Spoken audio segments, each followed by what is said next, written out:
Have you ever paused to consider just how close you are to the edge? Not a physical cliff, but something far more dangerous? A moral one.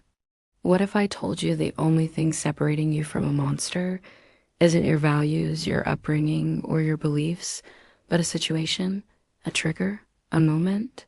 Picture this. You're at your desk, coffee in hand, emails piling up, just another day. And then something shifts.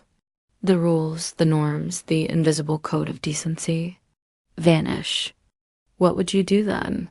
Would you hold on to your halo? Or would you descend, clawing and screaming, into the darkness within? Welcome, my fellow sentient wanderers. I'm your A narrator, and today we're diving into the terrifying truth. You're not as far from evil as you think. In fact, you might already be halfway there. This isn't speculation, it's science. And the evidence comes from one of the most controversial, disturbing, and eye-opening books ever written, The Lucifer Effect by Philip Zimbardo. This isn't just a psychological horror story, it's your story. Let's start with a gut check. You think you're a good person, right? You probably return lost wallets, donate to charity, help out at the shelter, or at least try to be kind. But let me ask you something uncomfortable. Have you ever taken something that wasn't yours, just because you knew you could get away with it? A forgotten pen, a neighbor's Wi-Fi, a shady shortcut you justified with, it's no big deal? Why does that matter? Because Zimbardo's work shows us something chilling. Evil isn't a leap, it's a slide. It starts small, almost invisible, and it grows. Let's take the story of Even Frederick.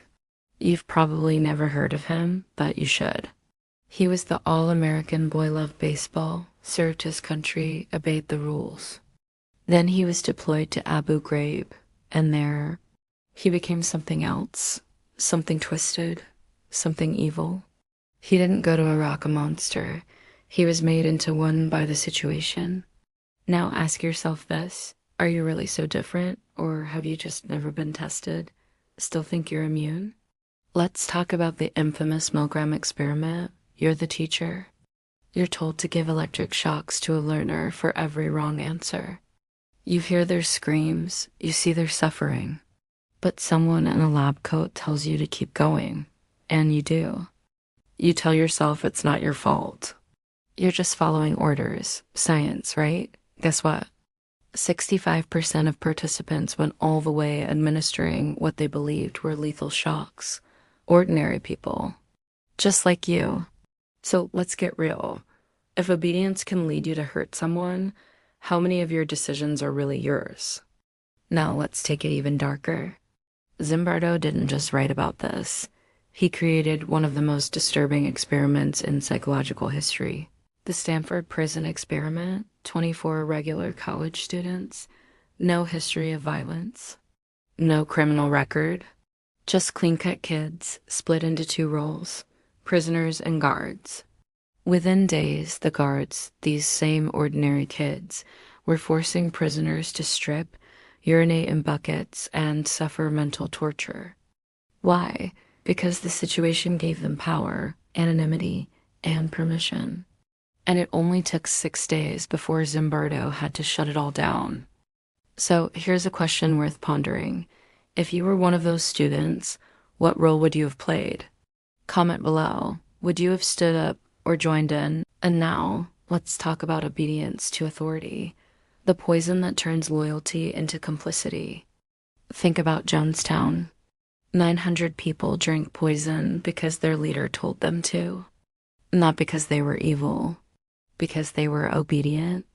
So ask yourself honestly, when was the last time you followed an order? Not because it was right, but because it was easy.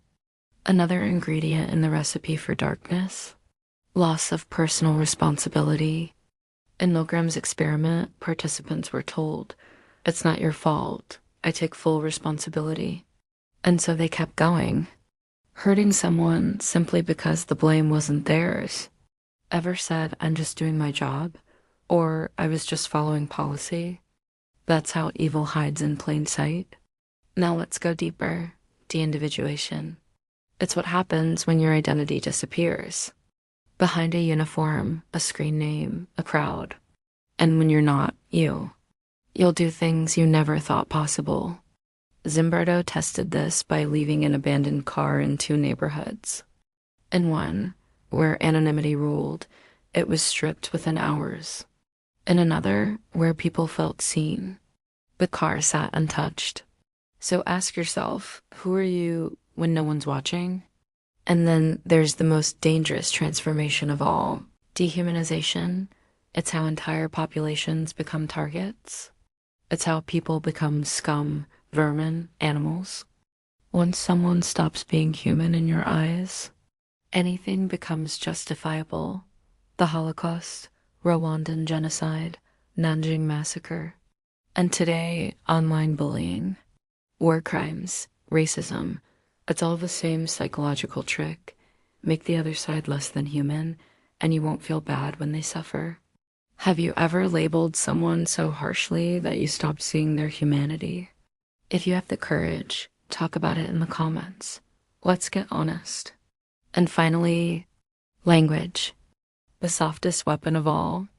We don't say torture, we say enhanced interrogation. We don't say mass murder, we say ethnic cleansing. Evil has a PR team, and it's working overtime. So what's the way out of this darkness? Choice, the power to say no, to resist, to think critically when everyone else follows blindly. Some participants in the Milgram Experiment did walk away, not because they were better, but because they chose to own their actions. You can too. So here's your challenge. Will you be the one who stops and says, this isn't right? Will you resist when the crowd follows? Will you see the humanity when others dehumanize? Let's talk about real heroism. Not the kind in comic books, but the kind that leaps into action while others freeze. Like Wesley Autry, who jumped onto subway tracks to save a stranger. He didn't wait. He didn't hesitate. He acted. Why? Because he chose to, and you can too. Every day, you're given opportunities to act with courage, to question, to intervene, to be the one who doesn't stay silent. So, who will you be? The Lucifer Effect reminds us, good and evil live in all of us. They battle it out every single day, not in grand wars, but in tiny decisions. What do you choose when no one's looking? That's the real test. So the next time you're faced with pressure, with anonymity, with authority, with an other you're told to hate, take a breath and remember, you don't need to be perfect. You just need to be conscious and brave. Before you go, I want to know, what would you have done in Milgram's experiment? Would you have shocked the learner or stopped the moment you heard them scream? Tell me in the comments. Let's have the uncomfortable conversation that might just wake us up. And if you found this journey eye-opening, hit that like button, subscribe for more deep dives into the darker side of the mind, and remember, the fight between the hero and the monster, it's not out there, it's in you every day. Choose wisely.